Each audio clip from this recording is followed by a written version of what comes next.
Stepping in the dance looking like Shabba. Gold rings, gold chains, shining. Gold chaps, gold teeth when I'm rhyming. Stepping at the dance, it's a madness. Even Shabba knew about my rankings. I'm a general, old school with it. 2-step to boom, I get Bojo with it. Dancing on my section, but we share a love from a distance.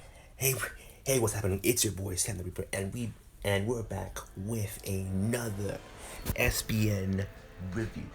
And if you're liking my SBN content, don't forget to like, comment, subscribe, and also check out this here, and also check out my TikTok for any other any other SBN versus but also scaling I have put up. So today is gonna be a review on season 15, episode 15, I believe. 15, I believe? Yes. It's Give Me Shelter episode, in which Castiel and Jack go out on an investigation to go investigate a psycho girl who nearly killed her mother and captured her stepmother, who was a radical preacher who was actually a manipulating pastor who, of course, wanted to take over his congregation. Blah blah blah blah.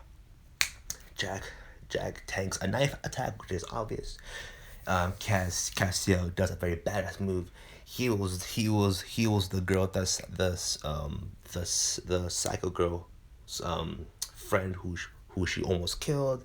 She effortlessly counters an attack, puts her to sleep, and of course heals the mom. So Castiel at full grace.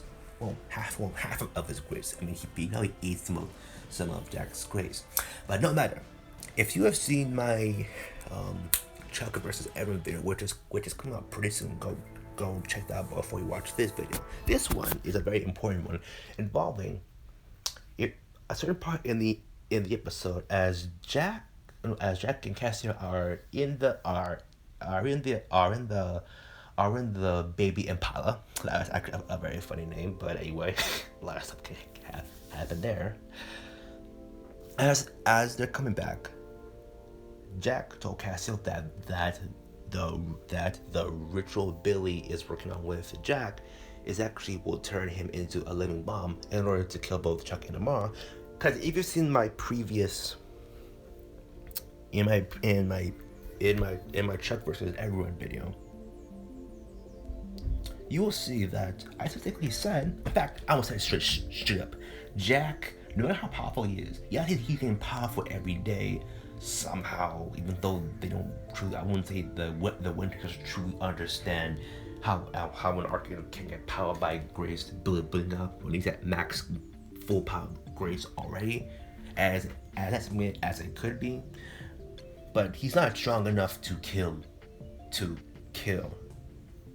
Chuck. Yes, he may have the power. Yes, he has a chance to do it, but the chances are very low. He has the power to do so, but he's not strong enough, like, let's say, Amara to kill God, or Death, whether it be Billy Death or the original Death, to kill Chuck. So the alternative, kill both Chuck and Amara. So in other words, the balance won't be fun enough. Instead of going the great Jedi way and have Jack be the balance between the light and dark, and in other words, having him in charge, which was weird of how the boys were like, nah, let's not have him in charge, and then they're like, nah, he's a pretty smart one. But anyway, also in this episode, of course, Cassius, Dean were like, no. And also, a very important episode. This is where I go to bring Amara. Once again, if you see my Chuck versus everyone video, I go into detail, saying why Amara, if once you bring Amara into the fight, it's an utter win. But with the alternative of Jack being a living bomb, with his, since he has the power and the power to technically destroy the universe, and I think what I'm saying is a little.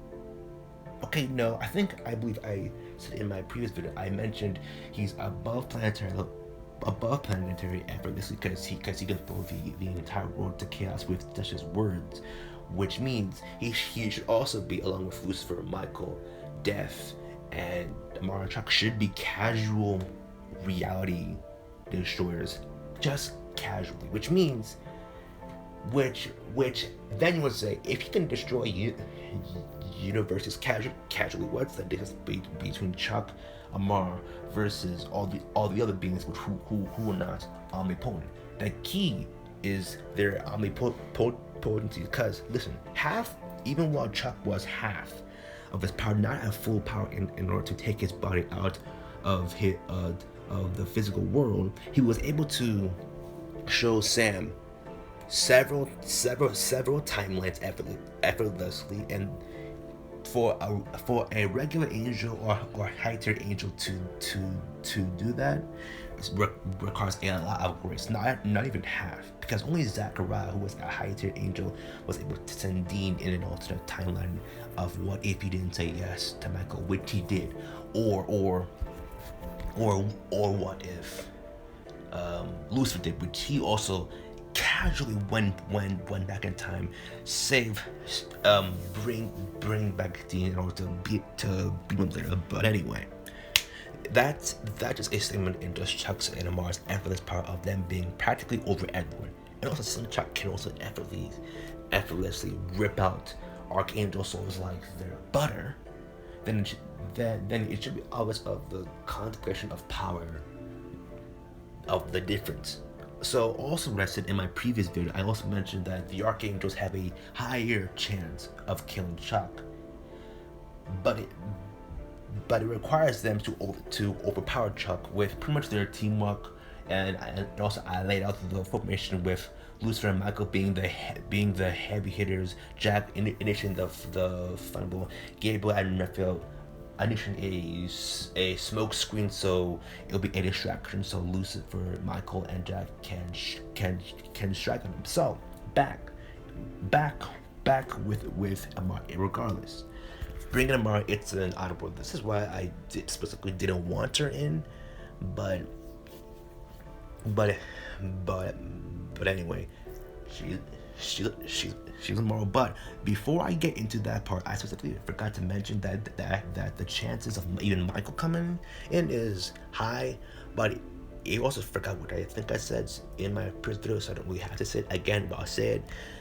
Mainly Gabriel, Lucy, previous death, and Raphael, their chances of coming back are very low. And if you want to watch, check my Chuck versus everyone video. It's coming out soon. And also, so pretty much at this part with Mar, she says no, she doesn't want to betray his brother, all of that, blah blah blah blah. Dean comes back all hurt and asks his girlfriend, which is weird, of the dynamic of Destiel and Diara, Dean and Amara. But anyway, he asks Amara why he brought back Mary. And of course, it was a lesson for Dean to know that the world that he had intention for his and his mom was just that, a different world, a myth that wasn't gonna happen. But even Amar was holding on to the myth that even he and her brother could live cohesively in a world together. When in reality, if you want to know why, whichever knows, but it's an original curse on Amara that she all what she wanted to be was loved. That is why she destroyed all these worlds Chuck made. And also this is why she was also upset on also like, why would you need someone else other than me? This is why Amara held on to that myth of, oh, I can get along with my bro regardless of him going forward without me, in a very, very weird way of just like, oh, he's going forward doing things without me. I thought he would need me. So that's something Dean helps Amara get over.